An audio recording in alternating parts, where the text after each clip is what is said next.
lagi banyak banget nih yang di reshuffle.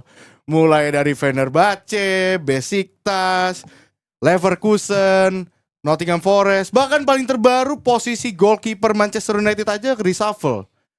Ya sebenarnya nggak ada masalah sih selama emang kalau niatnya buat naikin persentase. Maksudnya naikin peringkat.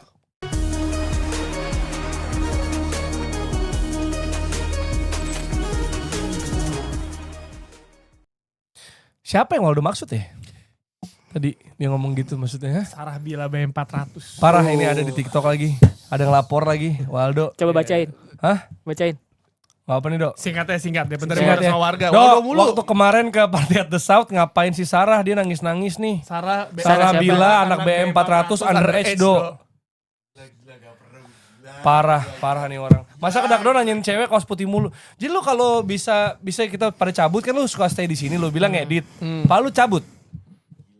Maksud gue lu jangan langkahin Tio lah. Maksud gue. Lu salim dulu lah. Dia senior lu gitu loh maksud gue. Ini di reshuffle juga gak nih? Ini. Tapi ternyata Reshuffle. gak cuma di negara kita, banyak klub-klub yang melakukan reshuffle dadakan. Betul. Diam-diam menghanyutkan. Waduh. Semoga pengganti lebih baik ya. Betul. Semoga ya pastinya. Tapi kan. ini juga ironis juga ini kan. Hari ini kan hari olahraga nasional ya. Oh iya. Ornas ya. Kita Menpora lagi kosong ya? Iya Menporanya kosong. Lu bukan udah diganti ya? Belum. Belum. Per Pastek belum. Perpastek ini belum. Katanya rumornya Bukan beliau. udah kan beliau Belum kan? Iya katanya. Kuning juga kuning. Belum ada Fabrizio Romano here we go. Masalah kalau versi ada- pemerintahan. Tapi Ada- parah lu itu Hirwigo. Tau gak lu cerita Kiwior? Kenapa? Iya, Kenapa? iya. Enggak Oh dia iya, lagi dia tahu latihan. dari Romano. Lagi Dia lagi latihan. latihan training session pakai baju gitu terus teman-temannya, "Weh lu ngapain latihan?" "Nih lu here we go." Anjir kata dia. Anjir. Mana gue belum deal. Lu ngapain latihan? Enggak gue enggak tahu gitu. Gitu. Jadi jangan gampang percayalah sebenarnya. Iya. Maksudnya kan kadang here we go berarti belum fix pemain aja enggak tahu. Terus sama juga ternyata Romano tuh Fabrizio dapat berita kalau kita dia dapat dari mana ya? Dia selain mencari dari kolega-koleganya terkadang ada pemain yang DM dia nah, untuk naikin harga ternyata. Betul. tapi kevalitannya belum tentu juga. Intinya Betul. gitulah. Maksudnya bukan black campaign Fabrizio Romano ya. Bukan. Tapi lebih ke Tapi kan terkadang selagi belum fix. ya sekarang ada Fabrizio jadinya kita ya rumor di mana-mana hebohnya hidup pikuk transfer tuh menarik gitu. Sama ada pertanyaan juga di TikTok nih, Bang Dex kena reshuffle juga nggak di Kementerian Kegelapan? Enggak aman. Ini yang kena reshuffle nih, dipinjemin sementara nih. Onana nih. Onana. Adili Onana. What's my name? Gimana, lega nggak? Hah? Cabut dia. Kan dia MU juga gak bakal dimainin. Masih Gue main, juga yo. baru tahu gitu ternyata dia tuh pas kan nggak lolos Liga Champions semua kena cut 25% gajinya. Terus udah gitu dia minta Nggak mau gaji baru sama Amorim. Pasti mainin kebobolan 2 gol blunder. Ya udah Tom Hinton ya, Lawan segini. Uncle ya. Uncle Tom ya. give the play time lah. Gila, Uncle. Iya. Speaking of playing time nih banyak yang dikasih playing time juga sama Patrick Kluivert. Ya, Di kasih tahu dua- dong ada dua apa aja hari pertandingan. ini. Oh ya hari ini kita bakal bahas pasti timnas Indonesia reviewnya setelah imbang 0-0. Aduh gak ada yang dirayain. Selain peluang demi peluang. Bahkan peluang emasnya terjadinya bagi Lebanon ya justru ya nomor 7 ya. Ada juga hal-hal positif yang bisa diperbaiki sama timnas juga kita akan Evaluasi. bahas. Kemudian juga yang menarik perhatian dari kita nih di pertandingan semalam. Terus juga peluang di round 4 pastinya. Dan juga bener gak sih kalau kesempatan yang lebih banyak bakal berguna untuk timnas gitu ya. Tapi kita langsung aja deh. Kemarin Betul. dari awal approach-nya udah jelas ya. Sepertinya memang Lebanon cenderung menunggu. Betul. Walaupun sebenarnya pas juga tuh mereka nggak terlalu nyolok-nyolok, nggak terlalu low block juga, ya kan? Pas gitu loh. Pas. Kalau terupas bisa direbut, kalau crossing di clearance, tapi dia nggak agresif pressingnya gitu loh. Sebenarnya pas kan sebenarnya. Karena menurut gue yang pas juga adalah sebenarnya ketika lawan Lebanon ya kalau permainan kita udah kayak menguasainya udah dari ujung-ujung. Dex sama Rossi mungkin bisa menjelaskan, tapi yang gue menarik adalah ini yang akan dihadapi oleh timnas selain gaya bermain dan juga yang paling penting adalah provokasi. Provokasi dari pemain Timur Tengah tuh selalu kayak gitu lagi. Misalnya lu lihat deh, kemarin udah ada contoh Canatip Songkransin ditendang Canatip, tackle, betul. disikat namanya Iya, Irak. Itu kan calon lawan Indonesia. Terus lawan Lebanon ada tuh berapa kali Si Mauro Izzes- kayak kena deh. Iya, berantem semua yang Iya. dorong-dorongan sama Kuning. juga.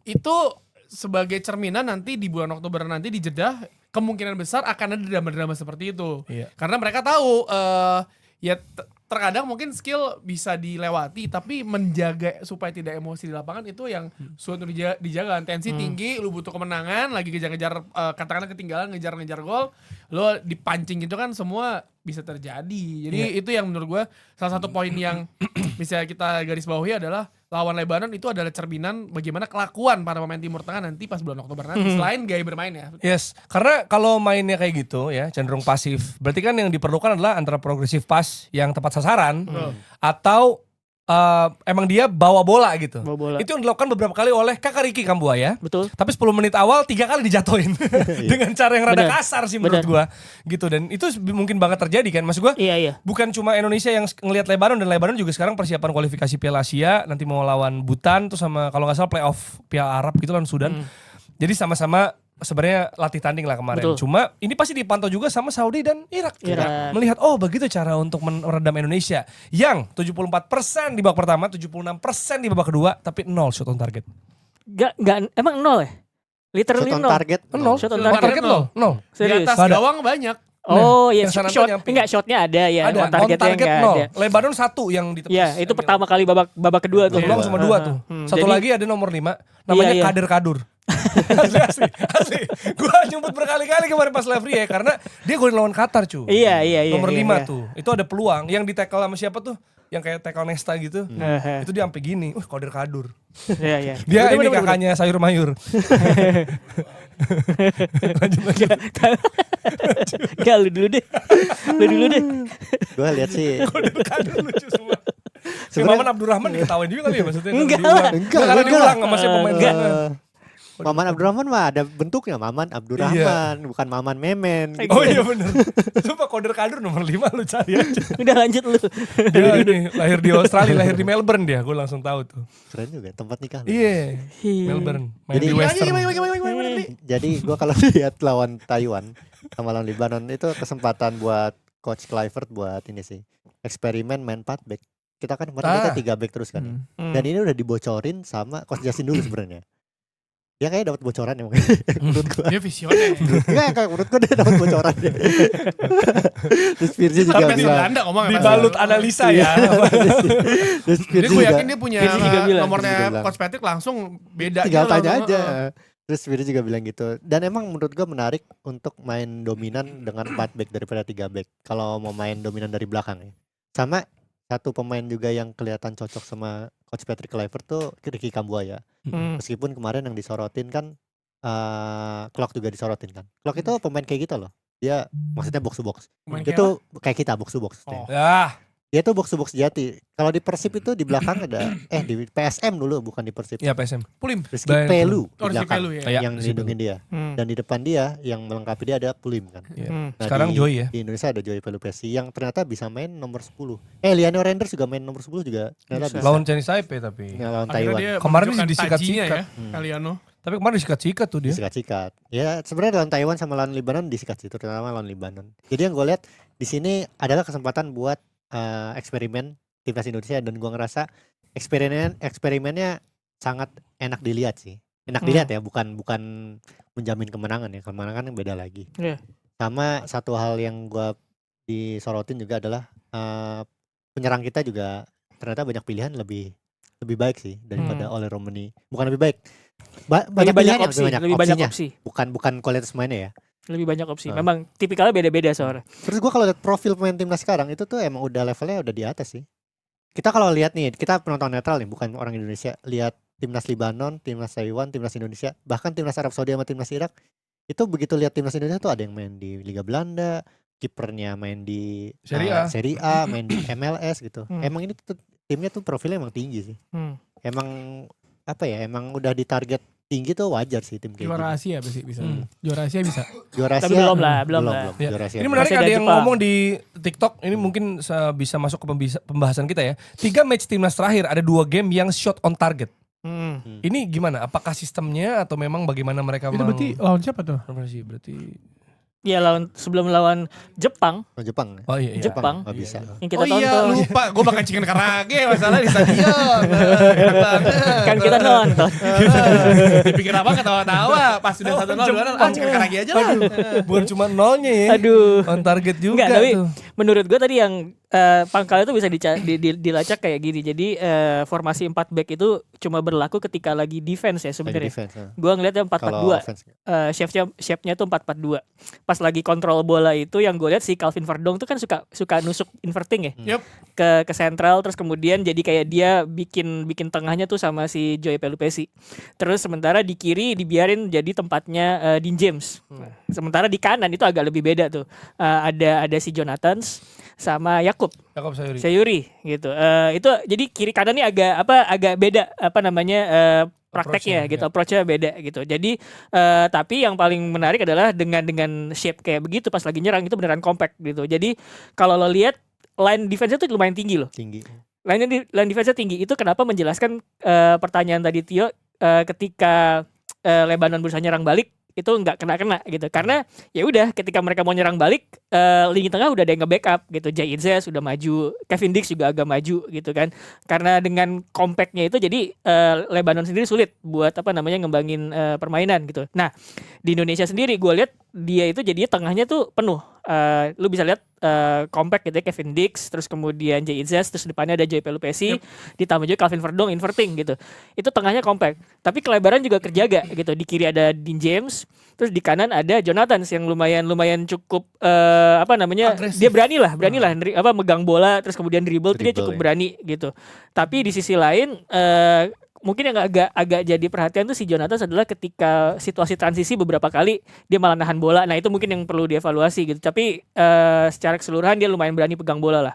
Di lain pihak yang gue lihat juga si ini sebenarnya Joey Pelupesi sama si Kambuaya itu kan gini ya posisinya ya. Depan belakang.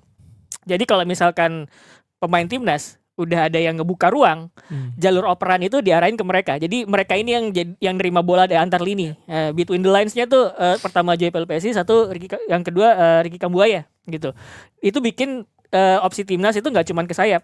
Jadi tengah kebuka juga gitu. Dan Kambuaya paling rajin gue lihat. Karena dia nggak cuman berdiri di sentral tapi kadang-kadang ke kiri, ke kanan gitu. Itu yang connecting para pemain di tengah sama di pinggir lapangan gitu. Jadi gue pikir itu salah satu kelebihannya Indonesia.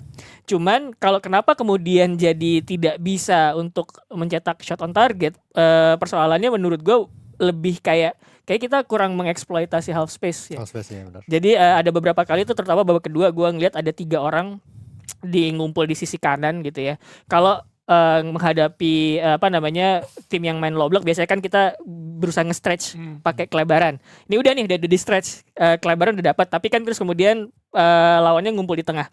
Biasanya kan kemudian kombinasi di half space tuh. Iya. Nah, itu masih kurang menurut gua. Itu bisa juga jadi Tapi evaluasi. ini sih dengan cara lu main high defensive Defensive line line. gitu bukan tanpa resiko ya, karena berapa kali kalau kita ngeliat walaupun akhirnya bisa recovery dari pemain Indonesia kalau ketemu lawan yang memiliki winger cepat, menurut gua itu akan jadi masalah sih, karena ada beberapa momen ketika si Lebanon melakukan counter attack yang pemain yang berada cuma ada Kevin Dix sama Jay Itzes. Kalau pemain belakangnya nggak lengkap lah, pemain bisa fullbacknya maju semua. Dan kalau melawan tim yang katakanlah misalnya kita lolos Piala Dunia nih ya, lolos Piala Dunia nih, lawannya misalkan Argentina coy, lu Garnacho. Wah, nggak mungkin, nggak masuk, nggak masuk. Ngejar siapa winger Argentina gitu, ngebut ya kan, bubar sih menurut gue. Dan itu mesti diantisipasi karena itu kan ketika lu melakukan high defensive line, lu pasti fullback lu maju dong. Cuma misalkan ada 2 pemain belakang, ada 1 gelandang bertahan untuk mengatur semuanya. Tapi ketika ada counter attack cepat, lu dapat lawannya yang technically gifted players gitu, selesai sih. Itu beruntung Lebarannya goblok aja kemarin. Emang juga bingung kayak di depannya. Gue mau kemana ya? Nah, kalau masalah itu lo lebih suka duet back yang mana? Siapa Yang mana? maksudnya?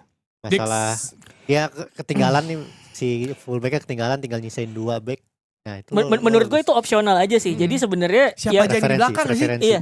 Jadi Siapa yang di belakang kalau kejar? mungkin kalau misalnya kemarin yang main adalah Rizky Ridho sama Jay Itzes, Rizky Ridho kan lebih ball carrier ya, bisa bawa bola. Tapi kemarin tuh yang gue lihat yang dibutuhin sama Kluivert tuh pemain-pemain yang bisa long passnya ke arah depan gitu ya, vertikal atau diagonal ke arah sayap gitu. Itu tuh ada beberapa pemain yang menurut gue cukup rajin lah ngelepas long pass di pertandingan tersebut. Pertama Kevin Dix tentu saja, makanya kemudian dipilih. Terus kemudian Calvin Verdong ternyata ya. bahkan Jordi Amat juga. Bisa sebenarnya kayak gitu. Tapi kan yang main kemarin kan Ya, Verdong, main Kevin Verdong, Dix, Windix Joy juga. Pelupesi juga ternyata long pass dia ke arah diagonal, ke arah sayap tuh juga oke gitu. Jadi mungkin yang dipilihnya itu karena gue pengen coba opsi kalau misalkan long pass ke arah sayap atau langsung ke depan gitu. Tapi gue happy-nya adalah ngelihat kemarin Indonesia mungkin tidak mencetak gol ya. Muter-muter, orang bilang muter-muter, tapi menurut gue dengan mereka berani untuk muter-muter, mereka tahu, oh gue nggak terlalu terburu-buru untuk langsung ngambil keputusan, maksudnya lempar bola ke kotak penalti gitu. Lu mencoba membuka ruang, ada beberapa kali momen udah depan kotak penalti, lu tarik ke belakang lagi, lu passing ke kanan, ke samping lagi, muter. Jadi maksud gue mencoba untuk membuka ruang itu menurut gue adalah satu poin plus dari pertandingan semalam melawan Lebanon sih. Maksudnya iya nggak ada shot on target, Betul. iya nggak ada gol, tapi lu bisa ternyata bermain rapi seperti ini, bermain sesuai dengan arahan, lu nggak terburu-buru ke depan, main bolanya pengen nyetak gol, enggak, karena ketika lu mau butuh nyetak, kalau ada proses dong. Prosesnya gimana ya? Lu mencoba kalau lawan lu low block, kalau mencoba untuk membuka ruang. Betul. Kredit buat Lebanon, mereka beneran beneran selain mainnya juga Compact absurd ya, kasar sekali, tapi rapat sih. Jadi maksudnya pelajaran penting bagi Indonesia gimana cara ngebongkar itu, karena kemungkinan besar akan terjadi nih di Jeddah nanti. Iya. Tahu nggak yang salah satu keunggulan sekaligus kelemahan Indonesia dari situ kan, tadi kan nggak bisa shoot tapi bisa ciptain banyak peluang. Kalau lagi buntu juga bisa crossing kan, terutama Dean James crossingnya bagus-bagus. Tapi kelemahan Indonesia adalah manfaatin second ball, belum bisa tuh. Jadi sebenarnya kalau menurut gua kalau banyak yang bilang kenapa mainnya muter-muter, itu sebenarnya kalau misalkan lu menghadapi tim yang defensif terus low block, udah pasti lu bakal sirkulasi bola sih. Kenapa sirkulasi bola? Supaya kepancing keluar gitu. Lawannya kepancing keluar, kebuka space, terus kemudian baru diarahin ke space tersebut. Jadi sebenarnya bukan Indonesia mainnya muter-muter, tapi ya itu dilakukan gitu. Karena kalau misalkan lu menghadapi lawan yang low block, ya lu caranya ya main ke sayap, nge-stretch lawan, atau kemudian sirkulasi bola sampai ruangnya kebuka gitu. Ya makanya karena sebenarnya kalau dilihat, kalau benar-benar diperhatiin ya dari awal pertandingan sampai akhir, sebenarnya kan ada misalnya tim yang misalnya frustasi nyerang dengan cara yang sama, tapi kalau kita lihat sebenarnya Indonesia ada variasi yang dilakukan. Jadi maksudnya pas awal ya dia nusuk ke flank ya kan, kayak yang tengahnya si Ricky Kambuaya. Dia coba drive, coba penetrasi walaupun disikat-sikatin gitu ya. Ada yang crossing, ada crossing bawah juga sempet tuh. Iya. Gitu. Terus ada juga tusukan dari tengah. Apalagi pas Tom Haye masuk ya kan, udah terus sempat ada fase false nine. Dengan Marcelino masuk. Jadi gue tuh sempat mikir pas kemarin nonton pas live reaction gitu ya, kita diskusi ini mendingan striker satu, maksudnya Mauro diganti sama Ramadan Sananta, or jadi dua. Tapi yang terjadi kemarin selama beberapa menit nggak ada strikernya justru. Maksudnya Marcelino di situ sebelum akhirnya Ramadan Sananta masuk dan langsung ada peluang, walaupun melenceng ya. Maksudnya emang kalau itu mesti disesuaikan juga sih, kalau lu mau mainnya crossing emang butuh yang tipe Sananta sih menurut gua gitu ya. Misalnya mungkin Mauro juga butuh waktu, karena kalau kita lihat Mauro, Miliano sama Marceng sama Sandy Walsh gitu ya kan sempat cair banget tuh di lawan Chinese Taipei 1, emang karena mereka lebih lemah lah dibanding Lebanon maupun Saudi maupun Irak, dan itu golnya juga tektok loh, bukannya geser ke flank terus crossing. Karena gue rasa permainan kayak gitu kayaknya Saudi sama Irak juga punya heights, maksudnya untuk bisa menghalau itu sih. Kalau kita nggak punya striker focal point yang bisa. Tapi gue lihat kemarin tuh tiap kali ada bola mati, ada Sananta, ada Jai, ada Kevin Dix tinggi-tinggi loh sebenarnya. Ya kalau dia memenuhi box. Masalahnya kan kemarin kurang orang di box juga, sempat ada fase pas crossing. Masalahnya itu second ball sebenarnya. Iya second ball, tapi Vano hampir. Vano hampir. Yang dia berbalik ya, nendang volley ya. Jadi itu posisi dia banget tuh. Bener. Tapi gue pikir sih yang menarik juga sebenarnya ketika Mauro masih main, itu kan yang ditargetin untuk ada di depan itu sebenarnya ada 4 orang kan.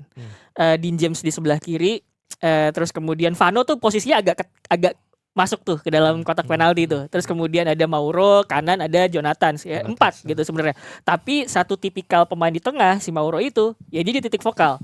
Ketika kemudian wah ini belum juga bisa nyetak gol, pergantian babak kedua dia main lebih fluid, nggak pakai striker sama sekali, tapi 4 tetap di depan, ada Lino, ada Jonathan, ada Adrian Wibowo, satunya lagi Eliano yang gue lihat. Jadi formasi 4 untuk nyerang itu tetap, cuman tipikal pemainnya yang berbeda kalau menurut gue gitu. Nah ketika 4 itu kemudian udah fluid, nggak bisa juga, baru dimasukin Ramadan Sananta gitu. Jadi emang opsi depan tuh lumayan oke gitu, karena banyak kemarin tuh sebenarnya gambaran akan menghadapi Saudi. Betul. Cuman menurut gua itu juga yang tapi Ragnar disimpan kan, dia kan nggak main, katanya disimpan bukan cedera. Kalau Kluivert gue ngerasanya dia eksperimen juga sih. Dia pengen coba beberapa skema. Kalau kemarin gue lihat dari terutama pas lawan Taiwan ya.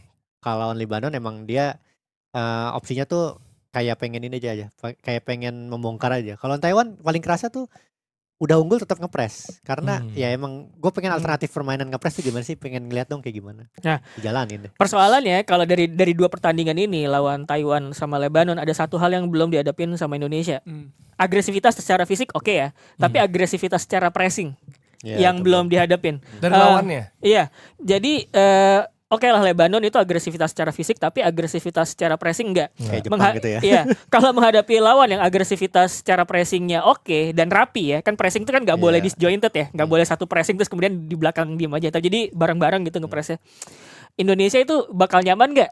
Apa namanya sirkulasi bola kayak lawan Lebanon kemarin gitu. Nah itu Enggak sih sih. sebenarnya. Jadi makin rapi lawan pressing ke kita, biasanya apa namanya waktu kita untuk menguasain bola tuh bisa jadi lebih sedikit. Nah gitu. Itu bakal nyaman nggak pemain Indonesia gitu. Iya, dan kemarin juga kita sempat ngomong di grup juga ya soal Miliano Jonathan yang sebenarnya dia ngasih warna baru juga di kanan. Betul. Ya ini sebuah posisi yang memang nggak ajak kayak dari dulu ya, kanan itu kan bisa ganti-ganti terus Coba tuh, aja. hampir Iya, setiap game pasti beda orang gitu kan di kanan. Biasanya Egy ya. Tapi ya apa Egy pernah, Yakob pernah di atas, pernah banyak kan, maksudnya ganti-ganti lah di situ. Witan yang pernah di situ. Iya, Witan pernah di situ.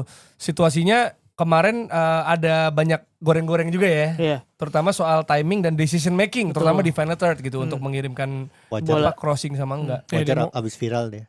Hah? Kan Kok viral? suaminya sore kan. Bener. Oh. Andai iya. Jonathan crossingnya bukan ke Mauro tapi ke Sore, mungkin bisa gol. Sores. Kan Jonathans. Tapi mimisan gitu. Tapi dia tuh kalau ini ya, kalau dalam situasi kontrol gitu ya, maksudnya dalam artian Lebanon lagi bertahan deep gitu, terus kemudian situasi 1 lawan 1 ada tuh Iya, yang udah momen sih. dimana dia berhasil ngelewatin, dia bagus banget gitu, 1 lawan 1 bisa ngelewatin itu oke. Tapi ketika momen transisi terus kemudian dia memilih untuk nahan dan dribble, itu yang menurut gua perlu dievaluasi Iya. gitu. Karena kayaknya setelah 2 momen dia itu aturan transisi direct tapi malah ditahan.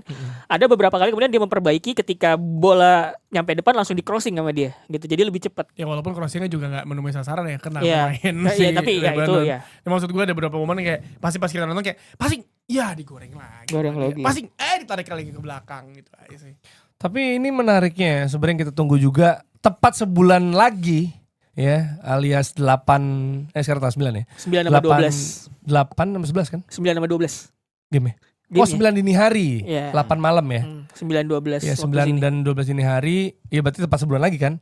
Itu mau dicoba formasi gimana gitu. Karena sekarang kita punya fleksibilitas 3 bisa, 4 bisa. Kemarin juga kan pas diturunin line up itu kayak bentar ini 3 back apa 4 back. Karena bisa nyesuaiin Bisa aja nyesuaiin, sebenarnya iya. kan. Verdong bisa tusuk ke tengah juga, nggak ada banyak tusukan kayak biasa karena ngebiarin Dean James, tadi gue sepakat.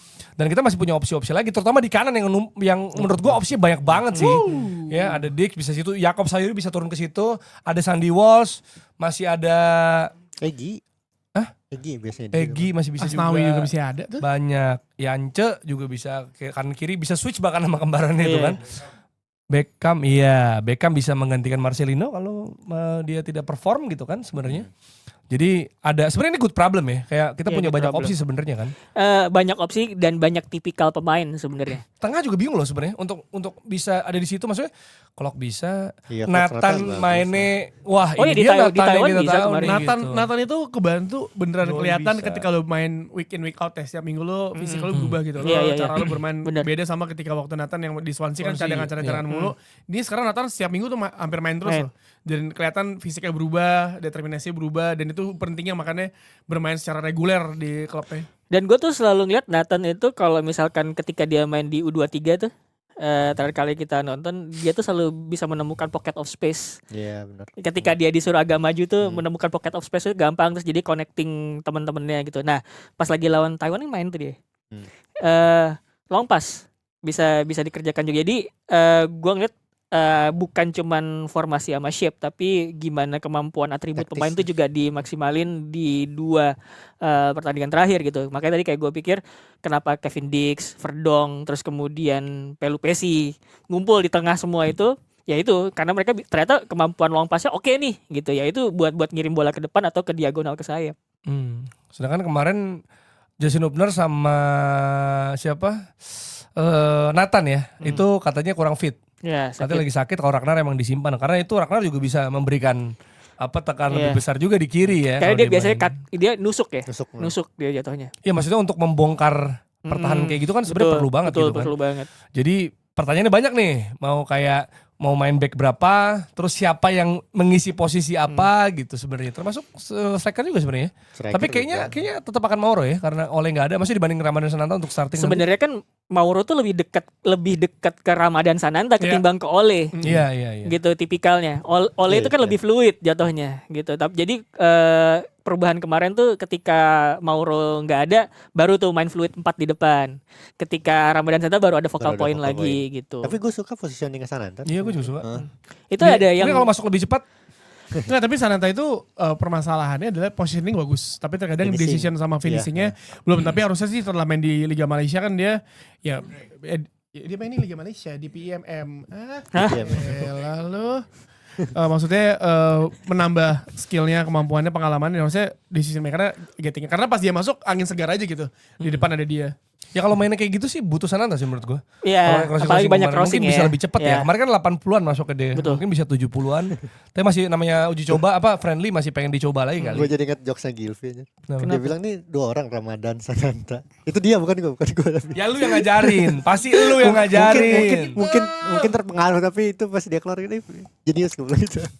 Iya. Tapi gini, kita misalnya ngelihat ke depan lah ya. Masih kan walaupun masih sebulan. Bukan masih sebulan, tinggal sebulan. Tinggal ya sebenarnya. sebulan. Apalagi ini gak ada laga lagi, ya kan. Dan situasinya Saudi saat di malam menahan imbang Czechia alias Ceko ya kalau buat namanya Czechia sekarang ya. Oh namanya Czechia deh. Dengan skor 1-1. Walaupun mereka golnya di injury time, tapi intinya adalah wah, ini kita imbang Lebanon dia lawan Czechia dan maksudnya ya mereka juga bersiap lah untuk menghadapi kita gitu. Nah, sebenarnya kalau untuk lawan Saudi yang sekarang formasi terkuat kita atau susunannya lebih baik 3 apa 4? Sebenarnya bukan perkara, kan kita udah bilang formasi itu kan cuma di atas kertas ya. Iya. Karena ketika main di lapangan udah pasti tuh lagi bertahan sama lagi nyerang itu beda shape gitu. Jadi gue pikir sih kalau misalkan kemarin itu kita ngeliat main 4 back di atas kertas 4-3-3, tapi kenyataannya Verdong juga inverting gitu kan. Jadi kan nyisain 3 di belakang tuh. Kadang-kadang Yakob menjejajari si Kevin Dix sama Jay Itzes gitu. Jadi ada 3 di belakang. Baru kemudian 4 itu ketika kita bertahan tuh nggak dapat bola 4-4-2 gitu. Jadi gue pikir sih pertanyaannya bukan formasi 4 back atau 3 back mendingan, tapi yang lebih gampang untuk berubah posisi ketika nyerang, ketika bertahan gitu loh. Jadi gue pikir kenapa kemudian Kluivert milih shape kayak gitu, karena dari menyerang sama ke bertahan pindah pemainnya tuh lebih enak. Tinggal geser ya. Gitu, tinggal geser. Gitu. Jadi gue pikir sih, gue nggak tahu itu mungkin ya, kita pakai 4 back 4-3-3 itu menurut gue yang paling enak karena dengan di kirinya cuman ada Dean James yang naik, terus yang full backnya itu inverting, yang kanan full tuh biasanya ada 2 orang di situ, Yakob Sayuri sama kemarin Jonathan. Nah ketika bertahan ya udah tinggal Verdongnya balik aja ke posisi sebelah kiri, terus kemudian Dean James agak lebih mundur gitu. Jadi formasi itu bukan di 4-3-3-nya atau 3 backnya gitu menurut gue. Lebih kayak ini yang lebih enak mana sih ketika kita bertahan sama menyerang, pindah-pindah posisi pemainnya lebih gampang yang mana gitu kalau gue pikir. Tapi kalau dari laga kemarin ya, berarti kan ada pasti hal yang perlu dievaluasi nih. Karena kita gak mungkin berharap imbang 0-0 lawan kedua negara kan. apalagi situasinya, gue ngebayangin gini. Misal lawan Saudi sama Irak ya. Tadi kan Tio bilang soal Piala Dunia, gak usah jauh Piala Dunia deh. Ini aja kita lawan kita ntar. Yang mana gue rasa juga Saudi dan Irak punya finishing yang lebih klinis dibanding Lebanon pastinya kan. Nah, anggap kemarin itu misalnya kita lawan mereka dengan approach yang sama, anggap Saudi mainnya kayak gitu. Bisa jadi peluang yang nomor 7 itu gol kan. Harusnya. Dan abis itu mereka akan udah bertahan aja. Kayak Arsenal United aja habis 1-0 udah kan, Arsenal main jelek ya bodoh, tapi dia akan numpuk pemain di situ gitu. Tapi ini mungkin banget terjadi kan. Gue juga harus ngasih kredit di peluang itu si Emil Odero itu emang save-nya bagus. Iya, setuju. Sigap gitu. Jadi gue pikir di dalam posisi seperti itu belum tentu juga Arab Saudi bisa bikin gol. Gitu. Karena walaupun lawan Czechia dia statistiknya bagus ya.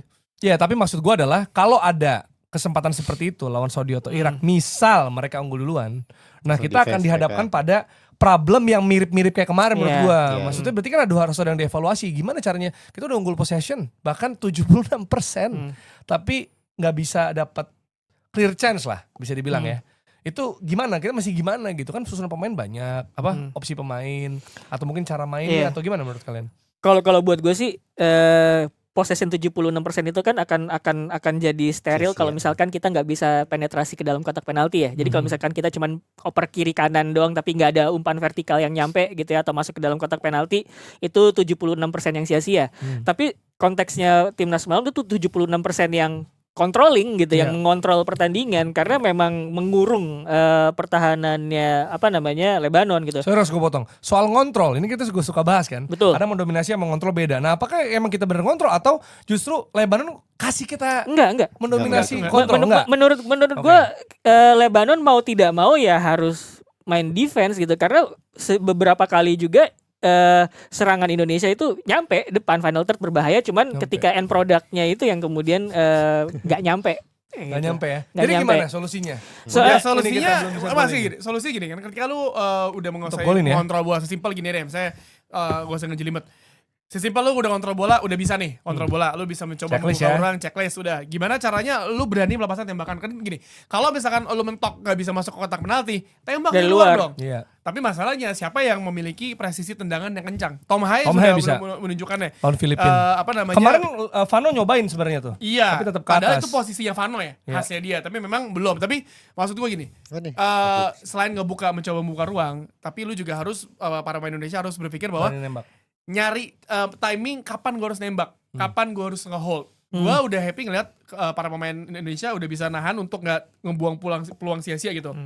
Lu main santai, kiri kanan ngebuka peluang, tapi gue menunggu kapan nembak dari luar Si kotak penalti sih. Vano Nunggu tuh ada untuk- 2 peluang ya. Iya, Iya, Vano untuk- dari nembak dari jauh ada Iya. satu. untuk mencoba kan gini, lu bisa nembak tapi kan lu juga butuh timing di mana ketika pemain lawan itu menjaga tidak terlalu rapat kan, Iya. karena kalau rapat juga sama aja bohong gitu. Bener, sama kalau dia suka sama lu juga. Ya, Baru tembak. tapi dia kayak gini sama kamu doang. Kayak ini ya. Waldo jangan macem-macem ya. Tadi Iya. siapa namanya? Waldo Gila. Sarabila, Sarabila. Sarabila BM400. Spesifik gila. Gue gak tahu tuh siapa. Ini gue anjir. sebelum nambahin ke soal lawan Irak sama lawan Saudi ya, gue pengen mengapresiasi dulu lapangannya bagus ternyata GBT dibanding GBK. Nah, Gini. ada GBT titik. Ada. Gini. Enggak, lapangannya emang bagus banget. Gue Tapi- menyukai. Bagus Gue lapangan. suka tadi tuh Tapi nggak. megah gitu, megah. Wangi. Ya, itu itu beda. Enggak gini penontonnya, lapangan. penontonnya Lapangan. wangi kak. Gini pertanyaan gua. Nah, tapi lapangan bagus. Maksudnya kita pas ke sana emang bagus kan lapangannya kan. Bagus lapangan. Maksudnya Keren. bukan lapangan doang, tapi stadionnya emang megah gitu. Sangat menikmati nonton di sana lah. Ini saatnya Indonesia emang tur sih. U23 juga kan mainnya di Sudan, Iya. bukan di GBK lagi. Oke, sekarang kembali ke lawan Irak dan Saudi. Sebenarnya ada 2 sih yang pengen gue tekankan. Yang pertama, ini yang jarang orang permasalahkan adalah soal tuan rumah mungkin ya orang permasalahkan. Oke. Tapi yang masalah itu adalah kita itu main 2 pertandingan awal, di pertandingan terakhir Irak lawan Saudi di tanggal 14-nya. Nah, itu Lo main matanya maksudnya. selain itu juga ya buat secara umum sih ini emang satu grup 3 tim ini emang Gak yang enak, gak enaknya gitu. gak ideal. Apalagi kita main 2 kali pertama. Pasti pertandingan penutup tuh pasti di pertandingan terakhir. Jadi kita kalau seri-seri atau menang seri pun gitu, itu masih bisa Main mata. hal negatif terjadi di pertandingan terakhir, itu yang masalah. Dan yang kedua, kenapa gua ngerasa Indonesia itu belum siap lawan Arab Saudi dan Irak ataupun lawan tim-tim Timur Tengah itu karena apa ya? Apa namanya? Furbizia.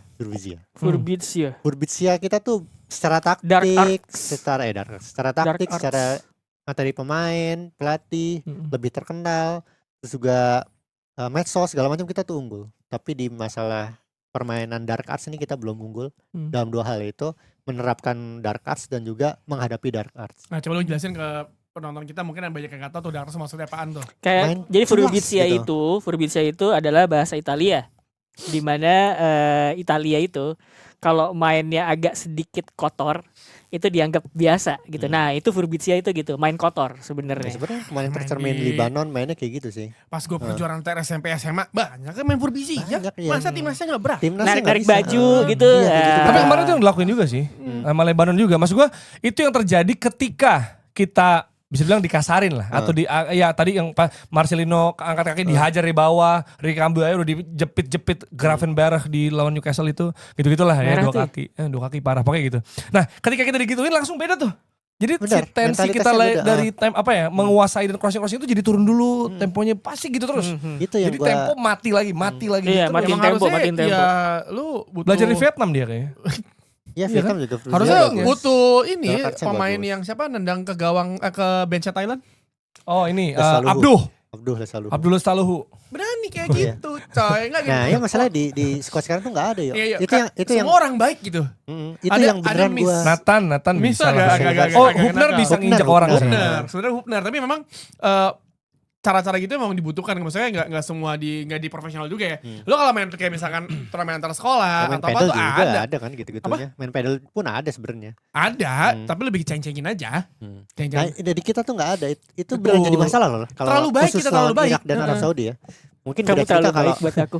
Ya, kamu terlalu Kamu baik terlalu baik buat aku. Mungkin beda Aku cerita baik, ya. kamu doang Kita kok. udahan aja. Kenapa emangnya? Kamu terlalu baik buat aku. Berak loh. Maunya yang jahat ya kamu? Mau yang jahat. Gak Waldo. mau yang naik baik.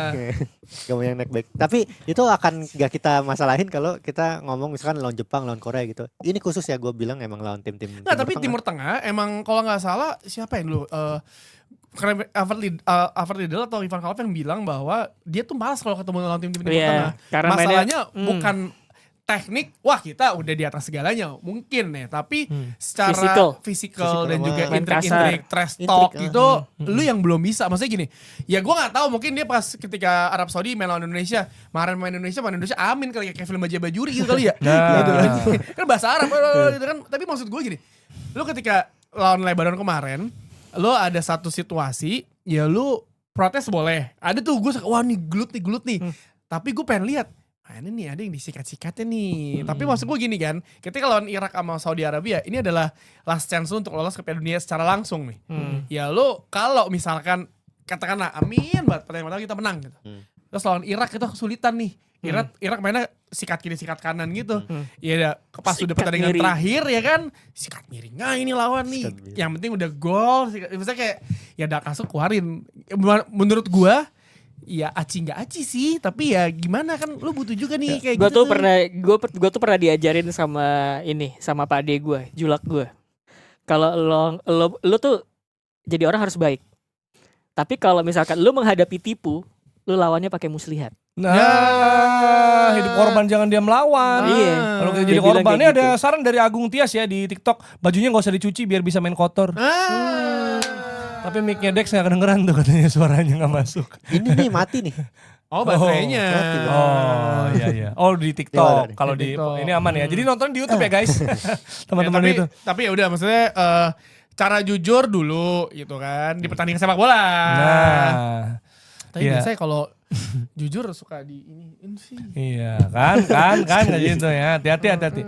Tapi ini yang ramai juga ada perdebatan adalah soal pemain timnas main di luar. Nah, mending reguler tapi timnya bukan tim Eropa atau nggak apa tapi gabung di misalnya nggak apa-apa nggak main tapi gabung di tim Eropa atau dia mainnya di Liga Thailand, Gue mendingan di kalau Liga Super League. ini opini gitu. gue ya.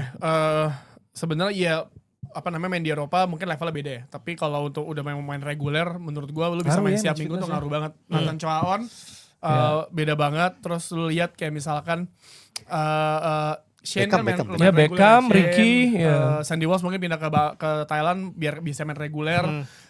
Terus juga Tom Hai ke Persib gitu. Terus si Jordi Amat juga ke Persija. Maksud gue lihat deh, maksudnya pemain-pemain Liga 1 sekarang udah mulai dipercaya untuk masuk ke squad gitu. Maksudnya untuk bersaing. Dan menurut gue di saat sekarang adalah kayak apa ya, orang bilang wah kenapa sih? Ya maksud gue ya dia mau main setiap minggu. betul. Ya urusan dia lah. Tapi at least ketika at least kemampuannya tidak berubah gitu. Maksudnya lu Jadi sharpness-nya ada. Sharpness tetap ada gitu. Fitness ada. Ketika lu main di timnas lu tetap gacor, di klub tetap gacor, ya everyone's happy, semua juga senang. Iya, karena gini, perlu juga diingat bahwa sama aja lah kalau kita ngelihat pemain Eropa, misalnya kadang ya udah deh nggak apa-apa deh gue loan ke tim yang lebih kecil dari tim gue sekarang. Karena gue butuh main. Karena gue butuh main, karena apa? Karena mau Piala Dunia, kan Tio sering bahas juga soal itu. Hobi main lu Nah, makanya. sama kayak pemain Indonesia juga bukan soal main di Piala Dunia deh. Mereka berpikir ini sekarang persaingan masuk starting 11 aja deh. Tuh. Itu udah ketat. Karena kita punya squad depth yang ya jauh lebih bagus lah ya, jauh lebih dalam juga. Makanya kalau orang bilang oke kita sama Irak kayaknya kita akan dibantai kayak di Basra, udah banyak banget yang beda loh. Gitu. Harapan tuh ada. Karena kita punya kedalaman yang jauh lebih baik dibanding apa yang kita punya waktu kita dibantai waktu 5-1 itu ya. Betul. Jadi maksud gue Jadi ya pun lawan Saudi waktu kita menang dan di imbang. ya di Arabnya imbang ya. Jadi itu udah tim yang cukup berbeda ya sekarang, udah ada beberapa penambahan. Jadi perlu juga, dan pemain pasti gue pengen main gitu. Misalnya Sandi ke Thailand, bek kanan penuh banget bos sekarang gitu loh. Dia Saingannya butuh main. banyak. Ketika dia main kemarin kan akhirnya dia mencetak gol di Surabaya. Iya, Daerah asal kakeknya. Iya kalau misalnya Kakek orang, tapi. iya kakek. Kalau misalnya orang bilang Ngomongnya kayak, kakek. ya elah ujung-ujungnya main di Liga Indonesia kan gak ada salah. Maksud gue, iya itu keputusan pemain kita harus menghargai juga. Walaupun Iya. pasti banyak orang berpikir kenapa lu nggak fighting your place di Eropa. Tapi kan kalau misalkan ada kesempatan lu bisa main reguler dan mendapatkan fitness level yang bagus, ya maksudnya ya udah kenapa enggak gitu. Gue tuh inget ini ceritanya Irfan Bahdim ketika dia main di Liga Jepang, itu kan dia tidak selalu jadi ini ya, starter gitu. Ya dia pelapis lah. Tapi ketika dia main di timnas Indonesia ada sesuatu pengetahuan sepak bola yang berubah, dia jadi oke tuh positioningnya, makanya kemudian dipasangnya jadi defensive forward waktu itu mungkin salah satu hal positif kalau misalkan kita main ke liga yang levelnya lebih tinggi tapi nggak main, pengetahuannya dapat gitu. Cuman ya itu tadi sharpness itu juga penting gitu. Jadi gue pikir ya tinggal preferensi lu aja gitu. Tapi kan ada juga pelatih timnas yang gue maunya pemain gue ya yang main di klub gitu. Gareth Southgate. Nah, Ada yang juga udah gitu. biasa dipakai juga. Thomas Tuchel. Bener. Inggris aku lama jadi goblok sama Tapi kamu. sebenarnya sih ke pemain-pemain yang gak main itu kalau di kompetisi yang benar kayak di Marcelino aja di Oxford United, dia kan gak main di tim utama. Sebenarnya dia tuh masih sering main di tim U23, di tim akademinya. Masih sering main. Jadi kalau cuman ngomongin sharpness nih, sebenarnya harusnya dapat. Cuman di sini emang ada beda level kan. Levelnya Kompetisi main di juga beda, U23 sama di Championship beda. Dan yang kedua, kalau masalah ideal, itu idealnya sebenarnya pemain main. Tapi ini kasus khusus nih, khusus musim ini bersama staff-staffnya Patrick Kluivert. Gue apresiasi sih karena mereka ngikutin Liga Indonesia juga. Jadi pemain-pemain yang dipanggil juga pemain yang main, emang bagus mainnya, terus juga bisa langsung ngasih impact Setuju. ke timnas Indonesia. Jadi khusus di timnas kali ini gue ngerasa lu nggak apa-apa deh main di Liga Indonesia, bukan di liga lain ya. Iya. Soalnya emang nih staff-staff ini nontonin kalian kok gitu. Iya, makanya maksudnya Ricky dapat kesempatan. Terus juga kita ingat waktu itu sebelum cedera Malik Rizaldi pun dikasih menit Iya, bahkan iya. dari starting. Jadi Iya. itu sebuah apresiasi juga gitu. Dan ada komen di TikTok juga, Arab uji coba lawan Ceki ya karena menganggap kita mirip Eropa. Wah. Kualitasnya dong ya, semoga ya, semoga. Wah. Cuma yang jelas menurut gua selain kita punya squad depth yang lebih dalam ya, kita juga akan senang juga nih kalau kita ngelihat para pemain itu diajar di awal, tau gak lo yang pas nyanyi Indonesia Raya kan ngejajar di awal tuh. Itu akan membuat kita muncul rasa penasaran akan pelajaran sejarah. Karena kalau kita melihat ada Milano Jonathans, di sampingnya Jay Zes, sampingnya Joy Pelupesi. Oh, Budi Utomo nih. Setelannya, coba lu lihat deh. Milano Jonathans jadul banget coy. Jadul lah. Joy Pelupesi sama Jay Zes yang rambut begitu. Gue pikir wah nongkrong sama Suhoki nih. Iya. Fix. Coba lu lihat dijajarin deh. Gue kemarin merhatiin. Ini Miliano. Kalau Mauro kan wah agak boy band Boleh, bisa lah. Boy band tapi yang NSYNC ya kayaknya 90-an masih Iya, jadi. Mofets itu Mofets. Iya kan? Rambutnya gitu kan dia mata biru gitu. Tapi iya, Milano Jonathan, Iya. Jay Zes, Jejer coba. Joy lah kayak masuk. ini ya mahasiswa Stovia gitu ya. Iya, ini. Kalau Joey jangan disebarin di grup dan diomongin. Gue udah nggak mau ngomong. Diem lu. Korai. kalau Shane Patinama udah kayak anak-anak Jaksel DJ gitu kan. Iya, kan masih ada gitu. Tapi kan Milano Jonathan gila ini nyulik Soekarno Karengas Dengklok fix. Kalau Emil Audero udah kayak bapak-bapak komplek Bintaro gitu loh, yang siap weekend tuh ke exchange sama Iya. keluarganya. Dia pagi running, siang lari, padel, sepeda. Binloop ya kan, binloop, Iya. terus makan siang, habis itu sore padel, malamnya mungkin dinner di mana Pierre gitu ya. Orang ada. Iya, kelihatan nih, kelihatan. Orang ada. Kalau Nathan kayak mau ngomong ya. Apa? Nathan kayak mau ngomong mama. Iya, bisa. Rizky Ridho, Rohis tuh fix. Oh iya sih. Maksud gue jadulnya itu Iya tadi. bener anak Royce ya. Iya. Yang kalau ke sekolah pakai jaket bengkel motor gitu ya. Ya kan sama sendal-sendal Carville ya kan. Iya. Temen Kalau- gue banyak kan anak Royce kayak gitu. Kan kemarin si Ragnar juga memanjangin rambut kan tau gak lo? Iya. Nah itu ini kayak Japanese wave gitu, apa? Iya, iya, iya. New wave Iya, gitu, iya, tau gak? iya, New wave gitu dia. Ya tapi Seru lah apapun itu, menggambarkan. ya masih ada waktu 1 bulan lagi.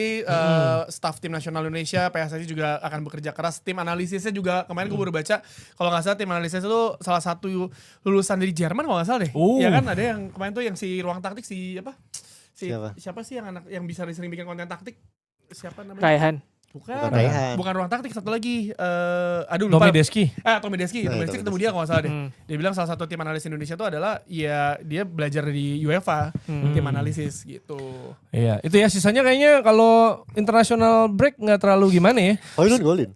Holland jadi di timnas sama nyetak gol mulu. Tapi ada Emang loh pemain. iya. Tapi ini kalau tadi ngomong soal Messi itu ada pemain-pemain yang bagus di timnas. Ada. Tapi di klub Ada. enggak. Maksud gini, tim gua Podolski ya kan misalnya. Iya, iya. Miroslav Klose bagus di timnas kalau nggak ini. Kemarin Højlund?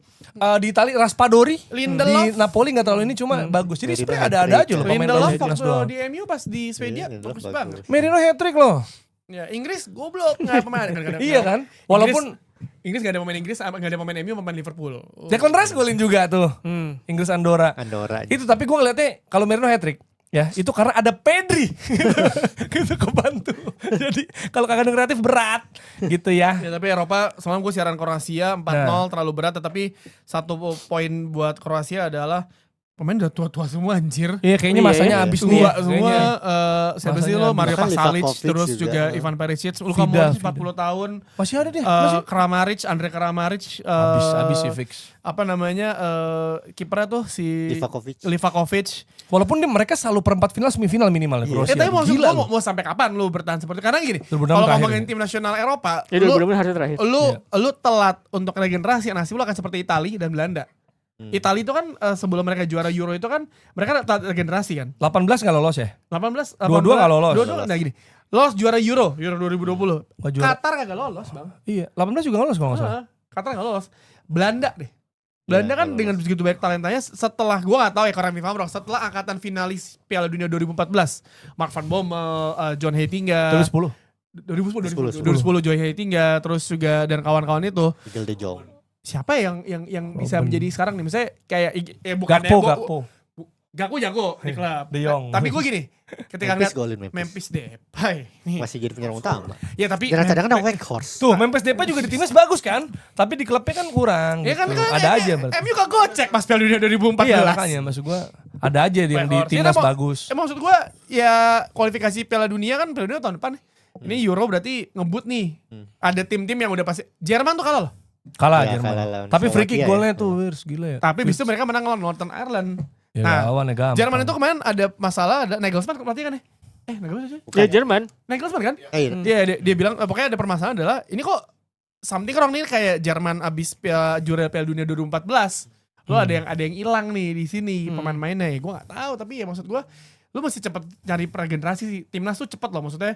Apalagi Piala Dunia. Ya kalau misalnya tim-tim yang gemuk Spanyol, Prancis, Inggris ya mungkin ya itu mah udah Tim itu yang udah Waldo. dibilangin. Brazil itu kan lu kan udah tinggal nyari gampang ya. Tapi tim-tim yang mungkin harus mencari pemainnya siapa nih dari U21, U23 nya mereka, ya lu mesti cepet karena kalau enggak nasib lu ribet coy. Nah, nih ada yang nanya nih, Bang Waldo pegang siapa di Piala Dunia? Belum Indonesia. juga ini. Oh di Portugal dia. Portugal. Ada Ronaldo. Portugal. Nah, gimana Ronaldo? Oh, lu 2 gol, Messi 2 gol tuh. Nggak, Gimana? nggak. Lu yang Rekor. DM gue juga ya pas gue siaran Ronaldo Slovenia ya. Lu DM ancam-ancam gue lu ya. Porsi tukang jaga. Yang seru grupnya Swiss, Kosovo, Swedia, Slovenia. Oh ketat Tapi ya. ini dia. ya Ada terakhir Luka deh. Doncic ya. Terakhir ya, yes. Gue kemarin siapa dikutip dari capturean ESPN ya. Yang Ronaldo nyetak 2 Oh, gol. Ronaldo. Kopinya apa, Messi nyetak 2 gol, kopinya apa. So ya dunia ini membutuhkan good and bad side gitu ya. Biar ada Nah. perbandingan, ada seruan. Tapi fans Messi, fans Ronaldo nikmatin aja karena dua legenda ini. Terakhir kayaknya ya. Terakhir nggak sih? Menurut gue Messi udah bilang dia gak tau main apa enggak loh.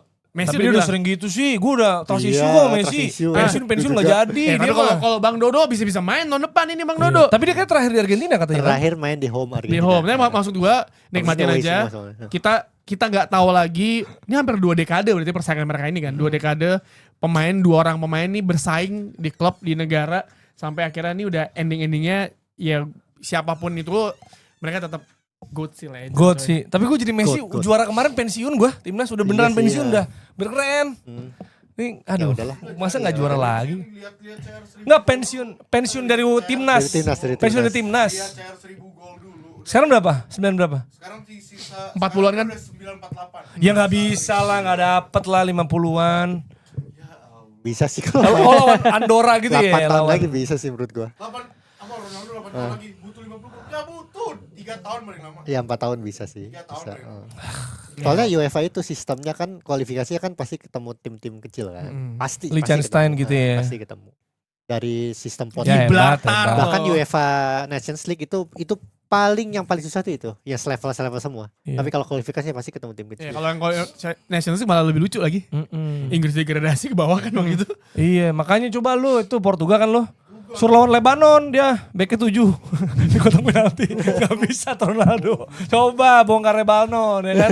Ada update next dari Kanjuruhan. Ada lagi yang berusaha untuk menjaga ingatan soal tragedi Kanjuruhan, namanya Rian, yang jalan kaki untuk menyuarakan tragedi tersebutnya. Ini ya, Gokil. berita dari apa? Baca Radar Malang kalau nggak salah. Sebentar. Gue bacain ya. Oh, dari Baca bacamalang.com. Langkah demi langkah Rian menyuarakan ingatan aksi jalan kaki demi korban tragedi Kanjuruhan, dan sekarang dia tiba di Cikampek. Gitu. Namanya adalah Eko Agus Rianto atau akrab disapa Rian gitu. Dia seorang penyandang disabilitas. Oke. Memulai perjalanan jalan kaki lintas kota dari stasiun Cikarang menuju Malang, Jawa Timur gitu. Sekarang udah sampai Cikampek gitu. Jadi Gokil. dia berusaha untuk menyuarakan Kanjuruhan yang sudah 3 Hampir tahun. 3 tahun. Dia Gitu. mau finishnya pas 1 Oktober apa enggak? Iya, Sebulan dia ya? bilang Nggak tahu ya? Nggak ada Wah, nggak ada tulisannya. penjelasannya, Financial tapi dia freedom bilang ya. aksinya ini adalah sebagai doa berjalan. Setiap langkah adalah doa untuk mereka yang telah pergi. Ini bukan hanya perjalanan fisik, tapi perjalanan hati. Tuh. Iya, dan ada komen juga U23 kalau ntar malam kalahin Korsel gimana? Kita nggak lolos. Seri aja enggak ya? Belum Seri aja tentu. nggak lolos. Seri aja belum nggak? enggak. Karena Kalah runner up terbaik. imbang lawan Laos tuh menurut gua adalah satu kekalahan. Iya, gara-gara parah sih Laos itu. tuh. Tapi ini kan tayangnya udah setelah ada hasilnya kan? Iya, Udah betul. sempat telat kan? Mohon maaf Jadi ya udah. kalau kita belum sama. Tapi yang paling penting gue mau pesan juga, akhir-akhir ini lagi banyak kejadian-kejadian kayak kebakaran. Oh Iya, iya, lagi iya. di Cepete Ini tuh. barusan gue baca di Jakarta Info, di Sleepy ada kebakaran juga. Aduh. Jadi buat kawan-kawan pendengar setia Box to Box, Ya. kalau misalnya keluar jangan lupa cabut kabel-kabel itu semuanya, Iya aman lagi. semuanya, gas dicek lagi.